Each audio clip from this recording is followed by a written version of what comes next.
The Xiaomi 15T Pro just launched, and I decided to live with it for a full week. Here's a challenge too. Can it replace not just my daily driver, but also my go-to camera gear? Let's inspect. Hi, my dear tech friends, great to meet you. This is the Xiaomi 15T Pro, and I believe this smartphone is a victim of one of the biggest marketing, mistakes or misplannings that ever happened. And let me tell you why. The 15T line was launched on 24th of September this year, and just one day later, everybody knew that in China, Xiaomi is going to release the next generation Xiaomi 17 series, which of course everybody was really curious about due to the new hardware which is going to be inside. Therefore, I feel that somehow all these 15T announcements have remained neglected, and given the performance, the price and everything that this smartphone is capable of, I believe it deserves a lot more attention.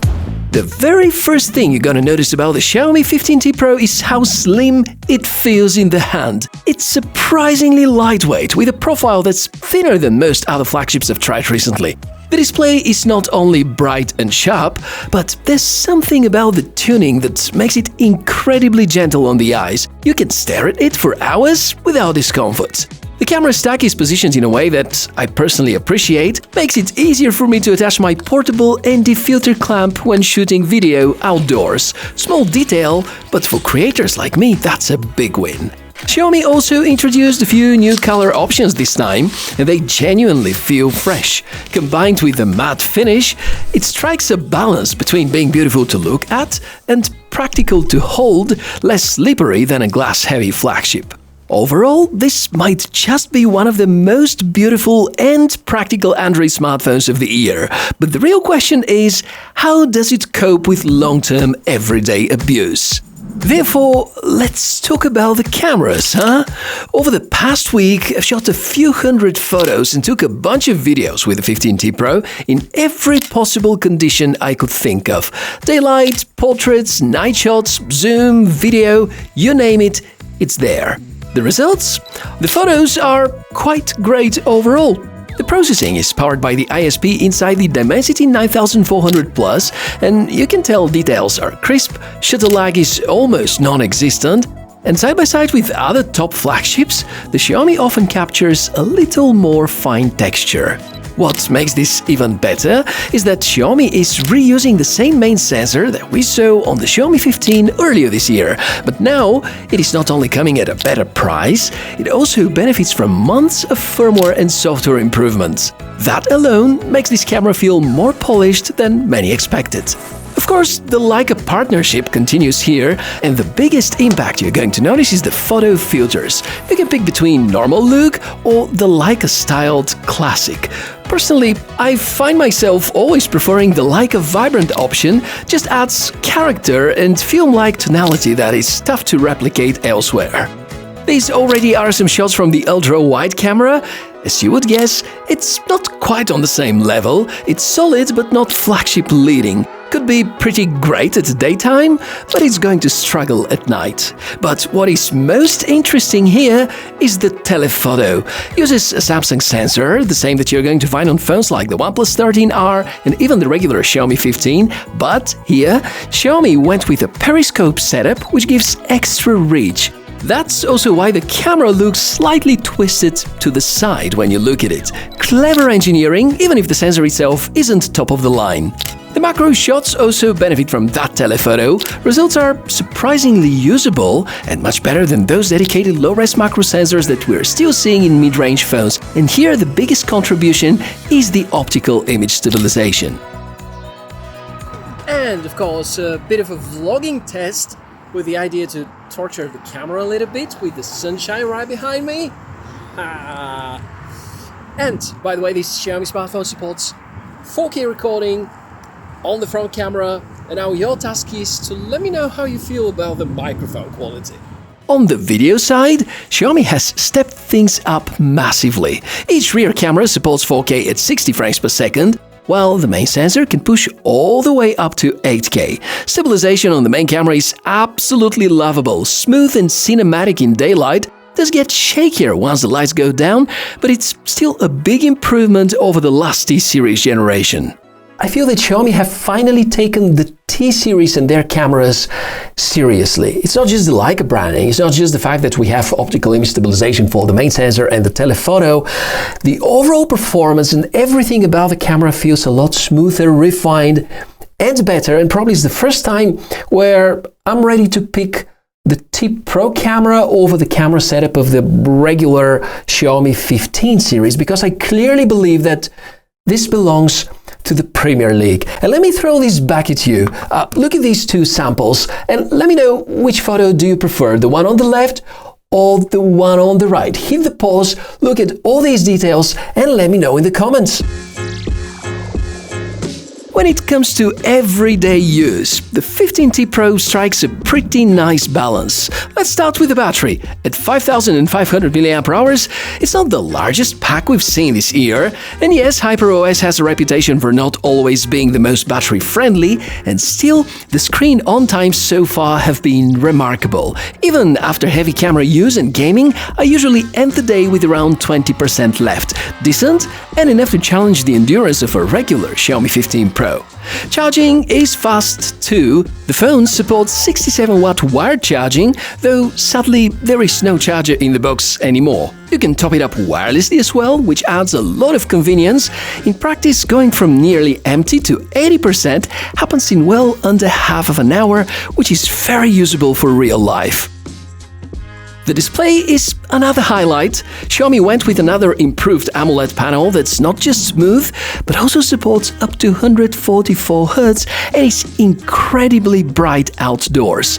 Peak brightness is fantastic, and the pulse width modulation flickering, something that many users worry about, is well handled here. Gaming feels great as well, and the phone holds 120 FPS without dropping frames, which is something I can't say for some more expensive flagships that I've tested earlier this year. Altogether, this is a phone that is not just spec-heavy on paper, it actually performs reliably in day-to-day life. But now, we're going to push it to its limits. On synthetic benchmarks like Antutu, this thing is a monster, scoring well above 2.5 million points.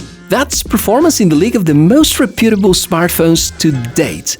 The real-world use reflects that power. Around Genshin Impact and PUBG Mobile at high settings, and the phone easily kept frame rates stable without dropping below 120. Thermals are well controlled too, and yes, it gets warm after long sessions, but never scalding or uncomfortable. This MediaTek Dimensity chip inside is tuned to keep temperatures balanced, and in some ways, this might actually be the best Xiaomi phone for gaming thus far.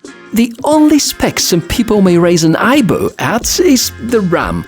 The T-series maxes out at 12GB, so apparently the larger configurations are reserved for the non-T editions. But honestly, with RAM expansion available, you will never feel bottlenecked. Performance doesn't throttle even under heavy multitasking. Speaking of multitasking, Xiaomi seemingly have finally nailed background app management.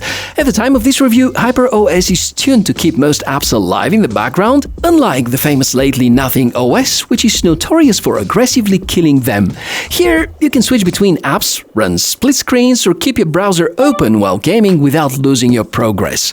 And you've probably already heard about the great interconnectivity options as part of the big Xiaomi ecosystem.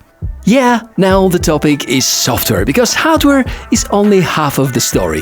What really makes or breaks a phone is how all of these bits and pieces feel when you live with them each and every day, and that's where HyperOS on the 15T Pro steps in.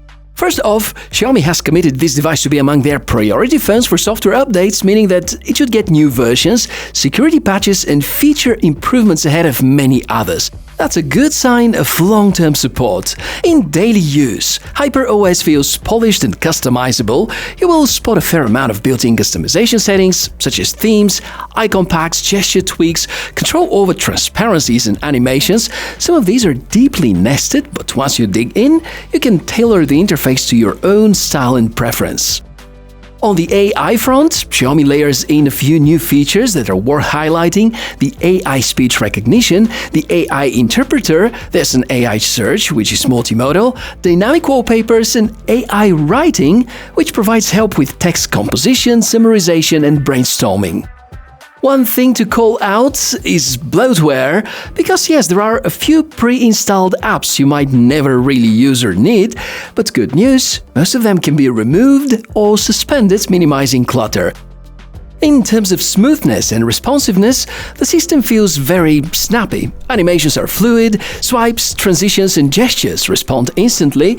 Combined with the powerful internals, the software feels like it's not fighting against the hardware, but complementing it. Now, after highlighting all these great features, let's talk about the drawbacks. We begin with the lack of charger inside the box, which is not a surprise anymore. Also, the most spec'd-out configuration tops up at just 12 GB of RAM. There continue to be certain limitations when using third-party launchers, and possibly the price, because it is slightly higher than what it used to be with the previous generation. So, in the end, did the 15T Pro replace my daily driver? Yes, of course it did, and the experience was superb. Did it replace my DSLR, or in the case I use a mirrorless camera? Well, in some situations it did. You're going to see a lot of footage that I have recorded with the 15T Pro, and they're going to be used as part of some of my other reviews which are about to be released in the next days. However, if you compare to a mirrorless camera with a high-quality wide aperture lens, I would say there still is a way to go despite all these AI advancements and convincing facts that marketing give you. Yet, it belongs right next to the most capable flagships of the year. Now, of course, the big question whether it is worth upgrading to it. I feel that if you have a mid-range or a high-end smartphone from the past couple of years and you're happy with it, yeah, you can consider it because of the slim form factor and, of course, the upgraded and boosted camera. If you have anything older than that, this is going to feel like a very serious improvement. Would be interesting to hear about your opinion. Comments are down below. Let me know how you feel about the 15T line and the 15T Pro in particular. And do you feel this is the better deal than the regular Xiaomi 15 series? And probably we can chat about what's coming with 17, but not going to be available globally for at least another few months. Thank you very much for watching this episode till the end. If you enjoyed, you know what to do. Support me, give me a like, subscribe to the channel for more cool tech inspections, and I, Michael, wish you a fantastic day. Bye.